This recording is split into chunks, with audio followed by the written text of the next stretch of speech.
Cada vegada hi ha més persones, sobretot la franja més jove, que accedeixen a la informació a través de les grans plataformes d'internet i ja no dels mitjans de comunicació. Es dona la paradoxa que mentre els mitjans busquen les solucions tecnològiques que els permetin captar l'audiència, les empreses tecnològiques s'han adonat que el valor el té el contingut. Hem pensat que era rellevant tenir en un congrés de periodisme algú que representa una plataforma com Google a Espanya. Luis Collado va ser el director de Google News fins que es va decidir tancar aquest servei a Espanya i actualment és Global Product Partnership Manager per a l'Europa, l'Orient Mitjà i Àfrica. Ens ajudarà en aquesta conversa Sílvia Cobo, responsable de xarxes socials a El Periódico de Catalunya.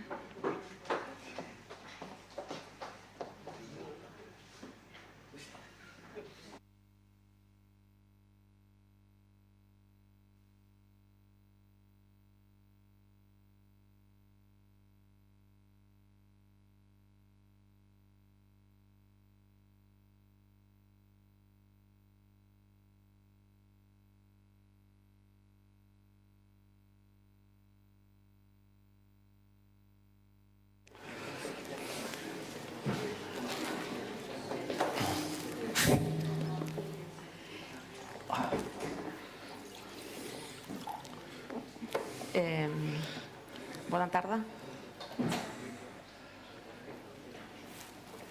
És que ens han agafat així una mica de cop. Bona tarda, soc Sílvia Cobo, soc la responsable de mitjans socials al Periódico de Catalunya i el col·legi m'ha demanat que faci aquesta entrevista. Voy a continuar en castellano para que nos pueda entender bien Luis. Luis Collado es director de alianzas estratégicas de Google, había sido director de Google News. Como algunos recordaréis, en 2014 Google decidió cerrar Google News en España. ¿Se me oye bien?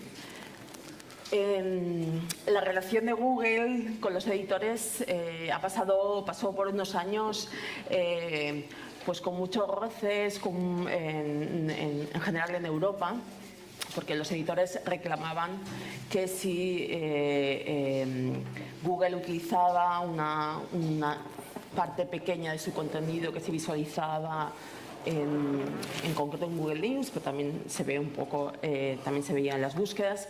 Bueno, ellos creían que tenían derecho a una compensación económica. En España el grupo de editores SAEDE, podemos decir que estuvo insistiendo mucho al gobierno para que hubiera una ley que al final se aprobó, pero nunca se llegó a desarrollar, ¿no? Donde se excluía allí a redes sociales, pero se hablaba específicamente de agregadores de información. Como él nos explicará mejor, en 2014 Google prefiere, en España, prefiere cerrar el servicio y como resultado España es el único país donde no hay servicio de Google News. Pocos meses después, 6 meses después, Google anuncia en Europa un proyecto para cambiar y apoyar a la industria de los medios de información en Europa, ¿no? Yo creo que ahí hubo como una especie de cambio de chip por parte de Google en cómo relacionarnos con los editores, ¿no? Sí, bueno, hola, buenas tardes, muchas gracias al colegio por la invitación. Sí, hubo un cambio de idea, no solo por Google, sino también por parte de muchos editores. Fundamentalmente el criterio es nos tenemos que ayudar porque ambos editores de prensa en Google estamos en el mismo lado del río, ¿de acuerdo? Por lo tanto nos necesitamos, nos tenemos que apoyar, tenemos que trabajar juntos, porque si nos ponemos a cada uno a cada lado del río, pues nunca avanzaremos. Con esa idea es cuando un grupo de editores europeos y Google empezaron a profundizar en desarrollar esa colaboración que se cristalizó en la Digital News Initiative, que es el proyecto de colaboración, de trabajo conjunto que ahora mismo están desarrollando editores y Google. Google ha destinado creo que son unos 150, es un fondo de 150 millones de euros en 3 años, y tenéis varias líneas de acción. Una tiene que ver con temas de investigación, pero hay otra parte que es también en invertir ese dinero en proyectos de medios, tanto grandes como pequeños, en creadores que están intentando innovar de alguna manera. ¿Nos podrías hablar un poco de esta financiación para proyectos innovadores? Sí, la Digital News Initiative en efecto tiene 3 pilares básicos. Uno es desarrollo de producto. Yo creo que también es importante decirlo, porque también supone un cambio en Google de forma de trabajar con los medios, ¿no? Como una empresa de tecnología y además americana, durante los años anteriores hemos estado trabajando un poco pues sin mirar con quién lo hacíamos, ¿no? Esto que habitualmente tienen los ingenieros. Yo creo que esto va por aquí, voy a desarrollar algo, esto es lo mejor, y ya vendrán los demás a utilizarlo, porque si lo he hecho yo, ingeniero tope, pues ya está. El cambio de idea fue de, oye, a lo mejor no hay que ir de esa manera, a lo mejor es mucho más interesante para todos sentarnos con los editores, con los medios de comunicación, entenderles mejor, entender qué necesitan, entender qué problemas tienen, y a partir de ahí a lo mejor podemos hacer cosas conjuntas o desarrollar productos que les supongan una mejora en su trabajo diario, en sus modelos de negocio, etcétera. Entonces, un cambio de filosofía en desarrollo de producto muy grande. Perfecto. El otro pilar de la Digital News Initiative es investigación y formación, también formaciones a redacciones, a los profesionales en cómo utilizar mejor herramientas digitales, descubrimiento de nuevas herramientas que se pueden adoptar en el trabajo periodístico. Y el tercer gran pilar de la Digital News Initiative es el fondo de innovación. Perfecto. Lo que Google hace es poner 150 millones de euros en 3 años para que la industria periodística, entendiendo la industria desde las grandes empresas, los grandes ejecutivos, empresas medias, profesionales o incluso emprendedores que quieran hacerlo, puedan tener la posibilidad de pensar, de innovar, de desarrollar cosas nuevas que supongan un beneficio para toda la profesión, y a partir de ahí Google lo que se compromete es a financiar ese trabajo. Por lo tanto, Google únicamente lo que está fomentando es que la industria periodística piense e innove. Nada más, no tenemos ningún otro criterio. Cuanto más se piense, cuanto más se innove, es decir, se desarrollen proyectos más innovadores, más nuevos, más diferentes a lo que ya existe, que abran nuevos caminos para la profesión, para las empresas de información, etcétera, Google lo que está es ahí al lado para financiar esos proyectos. En la lista de gente que ha pedido participar en el proyecto y que ha presentado sus propias ideas y proyectos, ¿cuáles son las principales líneas de desarrollo que habéis visto que la gente... O sea, no sé si... Lo que quiero decir es si se puede ver qué preocupaciones tienen los medios y qué cosas están proponiendo.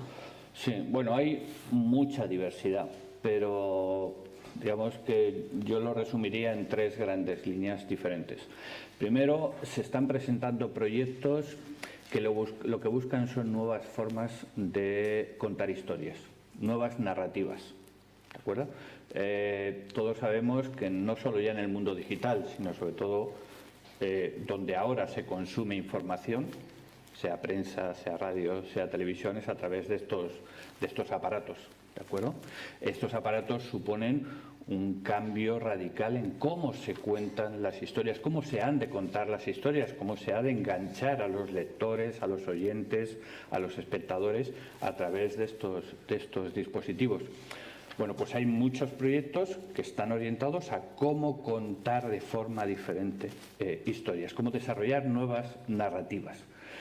Otra línea de trabajo en la que hay muchos proyectos, lo que se enfocan es en cómo buscar y sobre todo cómo encontrar nuevas audiencias. Parece que todos estamos de acuerdo en que, pues parece que los jóvenes, eso que llaman millennials, y todavía no he visto la cara de un millennial enfrente mío, quizá porque ya estoy muy alejado de ese grupo de gente. Los millennials no consumen información, los jóvenes o incluso profesionales ya de una edad media o personas de una edad media, ¿no?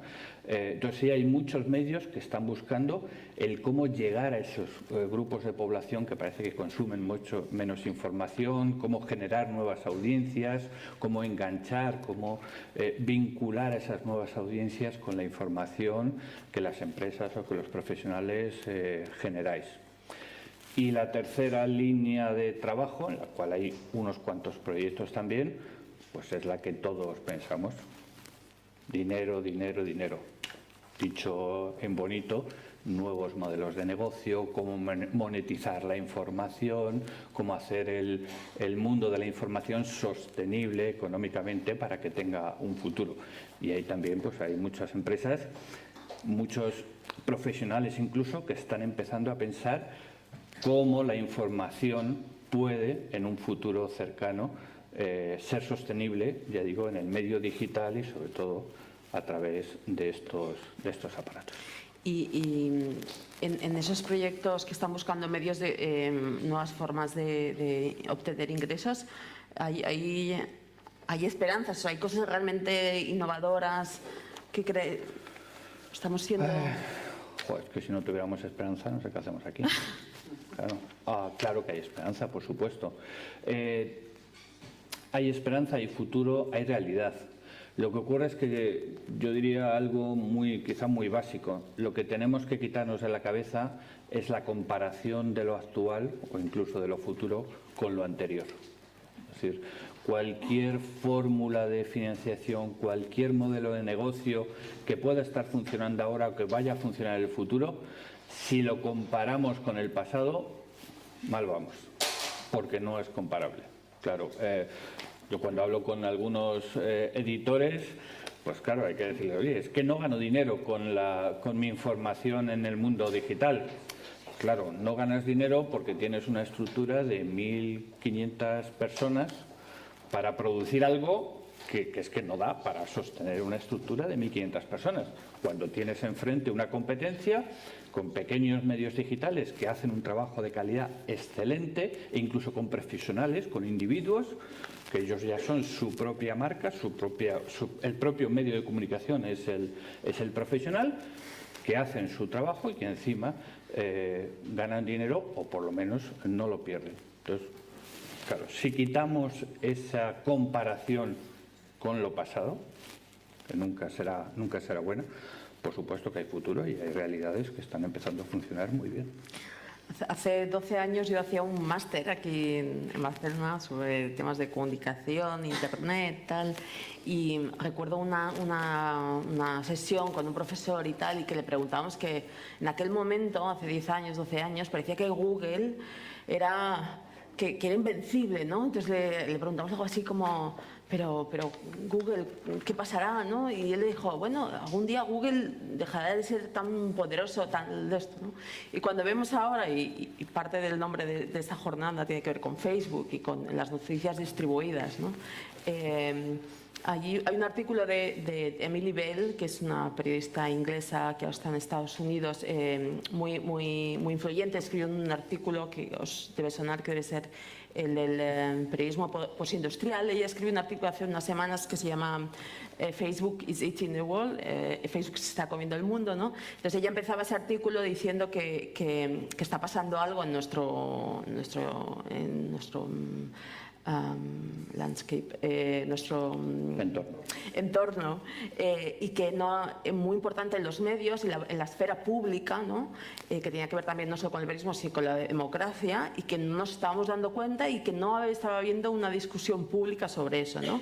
Y decía que el ecosistema de medios había cambiado más en los últimos 5 años que en los últimos 100, ¿no? Y entonces ella decía que estamos viendo un control de cambio en el dinero, en el futuro de los medios, ¿no? Y decía que los editores editores están perdiendo el poder de la distribución de los contenidos, ¿no? Y habla exactamente un poco de la influencia de Google, ¿no? De Facebook, perdón, que realmente está siendo súper importante para todos los medios y que ellos, aunque ellos no quieran ser editores, acaban siendo editores gracias al algoritmo, que es muy complejo. Pero lo que yo quería preguntarte, por la parte que a ti te tiene, es que dentro de este nuevo ecosistema de noticias distribuidas, ¿cuál es el papel que tiene Google ahora? Quizás que debíamos tener un poquito de perspectiva, ¿vale? Voy a aparecer el abuelo Cebolleta aquí, pero yo ya trabajaba y Google no existía. Trabajaba en esta industria y Google no existía, ¿vale?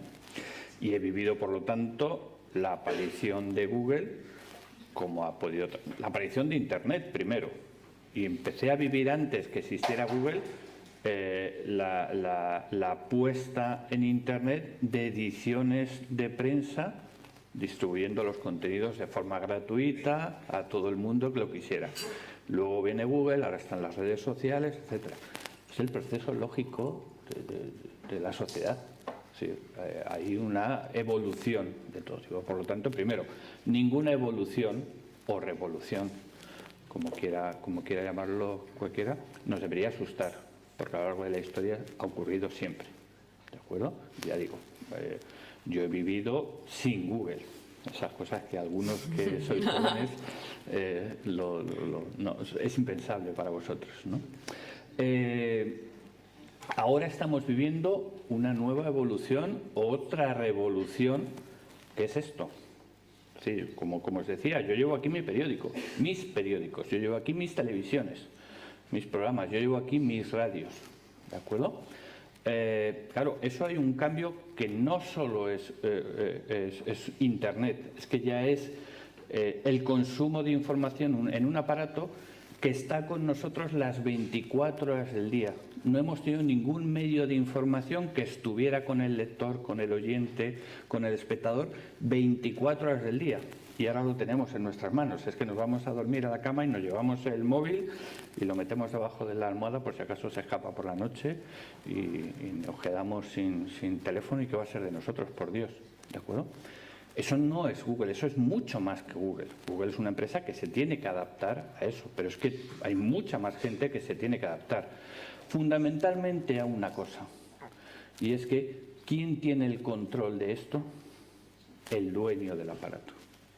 Yo, como dueño del aparato, como Luis, soy el que lo enciendo y con mi dedo, sea este o sea este, soy el que decido qué me da este aparato, ¿vale? Ese es el gran cambio, ese es el gran cambio. Y ese es el gran cambio que a la prensa, a los medios de comunicación, más les afecta, claro, porque hasta ahora, hasta la aparición de Internet, y no digamos ya de los teléfonos, claro, cuando vosotros o nosotros editábamos un periódico, lo único que permitía, o editábamos un telediario, un programa de noticias en radio, lo único que decíamos al usuario, al lector, al oyente, al espectador, que podía hacer era nada, era o encender la televisión o apagarla, o mover las páginas del periódico de derecha a izquierda, o como hacíamos algunos, por ser rebeldes, empezar por detrás, de izquierda a derecha, pero nada más, nada más.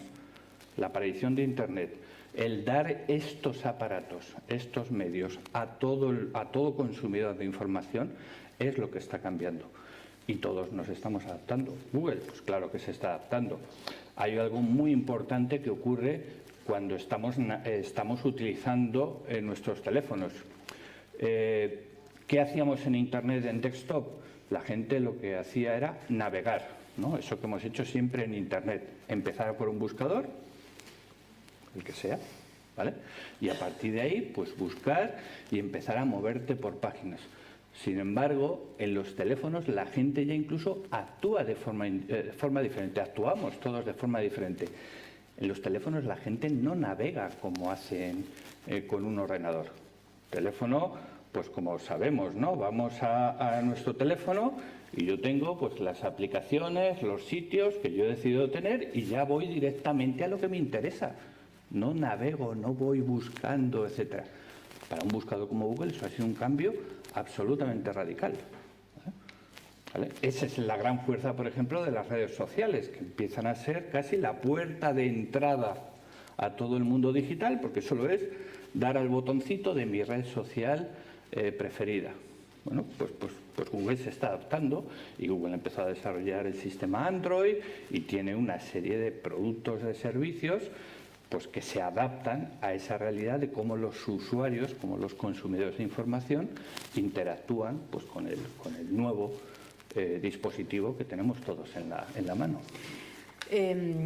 Cuando hablamos de lo móvil, hay una tecnología que ha desarrollado Google y que es bastante transparente para la mayoría de gente, que es el AMP, que es como una adaptación de las páginas web al formato móvil para que se puedan cargar más rápido, y que ha desarrollado Google junto con los productores de contenidos, con los editores. ¿Puedes hablar un poco de AMP? Sí, el proyecto AMP, Accelerated Mobile Pages, es un proyecto que nace de la iniciativa DNI que comentábamos al principio. Porque en las primeras conversaciones que tuvimos con los editores coincidíamos todos en algunas cosas, ¿no? El que más y el que menos, un medio de información, si no tiene ya el 60, el 70% de su tráfico que viene de móviles, está fuera de la realidad, ¿vale? Pero ¿qué ocurre? ¿O qué ocurría antes de este nuevo formato? Yo abro un artículo en mi teléfono, 1, 2, 3, el artículo tarda mucho en cargar. Si además viene con un anuncio, se me queda la pantalla en negro con una espita en algún lado. ¿Y esto qué hago? Pues si yo quiero leer algo que me han dicho que estaba aquí. Bueno, pues había un gran porcentaje de gente que se iba directamente a decir, esto no funciona. Bueno, pues las páginas AMP, que es una especie de un nuevo formato para distribuir información a través de teléfonos móviles, lo que intentan es que un artículo de información, una página de información, cargue instantáneamente.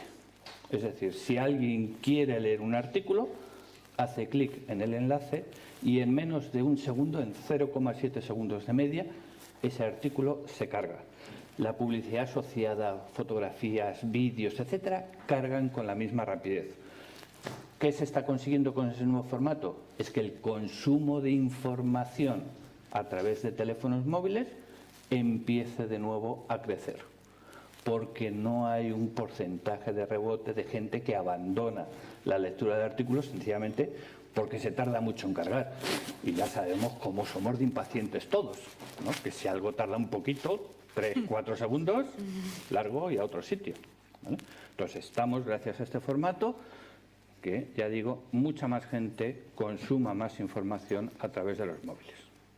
Fundamentalmente esa es la idea del proyecto AMP. No sé si hay preguntas. Igual he sido demasiado técnico con esto de AMP. No, pero yo creo que es importante porque aunque es muy... Yo quería hablar de ello porque es muy transparente para el usuario. El usuario está en el buscador, en el móvil, y no es consciente de esa tecnología, pero que ha sido realmente importante el desarrollo de formatos más nativos para el móvil. Claro, es que partimos, perdón, antes de la pregunta, partimos de una realidad, ¿no? Toda la programación, todo el código que se ha hecho para Internet viene de lo que se hizo para ordenadores, ¿no? El HTML. Entonces, al final, los ingenieros no han ido más que añadiendo ruido, ¿se pueden decir palabrotas aquí? Añadiendo casi mierda en el código, en la programación. ¿Eso qué ha hecho? Cuando llegamos a usar estos aparatos, cuando la gente nos acostumbramos a esa inmediatez, que queremos las cosas ya, pues claro, tanto código, tanta programación ralentiza mucho la carga aquí. Claro, ahora que estamos viendo con este nuevo formato, el usuario no sabe si son páginas AMP o no. El usuario lo que empieza a ver es que yo quiero leer algo, hago así con el dedo y automáticamente se me carga esa página. Ese es el gran beneficio para todos. Todo lo demás es tecnología que hay detrás, pero que al usuario no es más que el beneficiario de eso.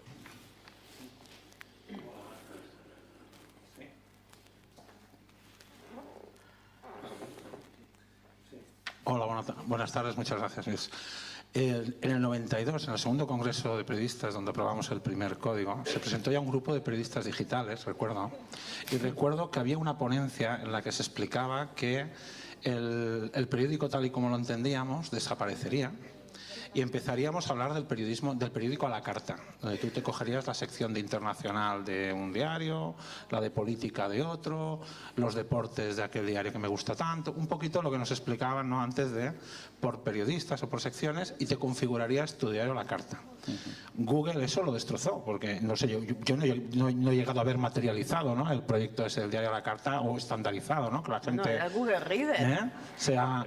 Yo aún lloro. ¿Qué es eso tan rara ese servicio? Pero Google va en ese camino. Precisamente fue más rápido, porque te suministran la noticia al momento sin necesidad de hacer toda esa arquitectura, ¿no? Es decir, esto, lo otro.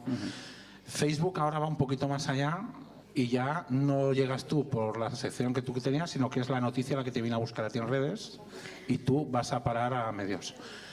Escuché hace poco a un responsable de Washington Post que decía que su tráfico todavía venía un 40% de Google y que solo me parece que era el 40 era Google, otro 40 era de redes en general, no de todas, y seguía habiendo un 20% que decían pues que iban a buscar noticias ahí de forma por pantalla o... Del 40 de redes, el 20 era Facebook. Aún llegaba casi a la mitad de lo que sería Google, decía. Yo quería saber si eso más o menos sigue así. Eso ha ido, supongo que va moviéndose. Más, No, está cambiando. Está cambiando. A ver, primero, lo que empieza a decrecer, sobre todo, es el tráfico directo. ¿Vale? Porque una de las cosas que cada vez empieza a tener menos importancia, y por mucho que nos duela o os duela a algunos, la realidad es esa, es que la home de un periódico, por ejemplo, en Internet, cada vez tiene menos importancia. Porque la gente va a aquello que le interesa o aquello que otros le dicen o me dicen que me puede interesar. Redes sociales. ¿Vale? Por lo tanto, cada vez más, primero, el tráfico no es ya de dónde viene el tráfico, sino dónde me llega a mí como medio. Y a mí ya no me está llegando a la home, cada vez me llega ya pues a un artículo o a otro, a la entrada de una sección, o a esta opinión, o a este blog de uno de mis firmas, etcétera, etcétera. Ese es el primer cambio. El segundo cambio es que como eso está ocurriendo así, es decir, la gente lo que va es a la píldora de información, a la unidad de información que le interesa, pues claro, ya no es un tema de buscar por la marca de un medio y a partir de ahí que el tráfico se origine, sino que hay muchas fórmulas, Facebook, Twitter, agregadores de noticias, aplicaciones de lectura de información, etcétera, que son las que hacen una labor de selección, ¿vale?, que pueden ser o las propias personas, mis followers, mis amigos, o pueden ser algoritmos matemáticos, ¿de acuerdo?, que conocen mis intereses, que conocen lo que a mí me gusta leer y son los que me seleccionan y me redirigen a donde está el medio. Por lo tanto, hay dos cambios muy importantes. Que el tráfico ya no va a la home y que, en efecto, el peso específico de redes sociales, por ejemplo Facebook, ha crecido muchísimo, y el de aplicaciones o agregadores que lo que hacen es una selección por mí y me redirigen, que puede ser en otros países Google News, por ejemplo en nuestro caso, o que pueden ser aplicaciones de lectura como tenemos nuestro kiosco digital dentro de Google Play, o un Flipboard, etcétera, etcétera.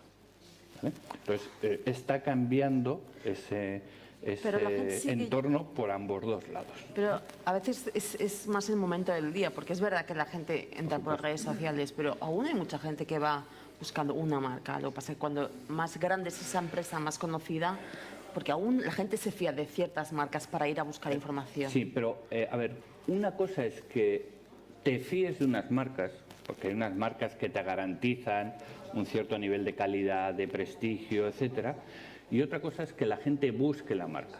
La marca a lo mejor ya no es el nombre del medio, a lo mejor la marca es el nombre del profesional que genera la información.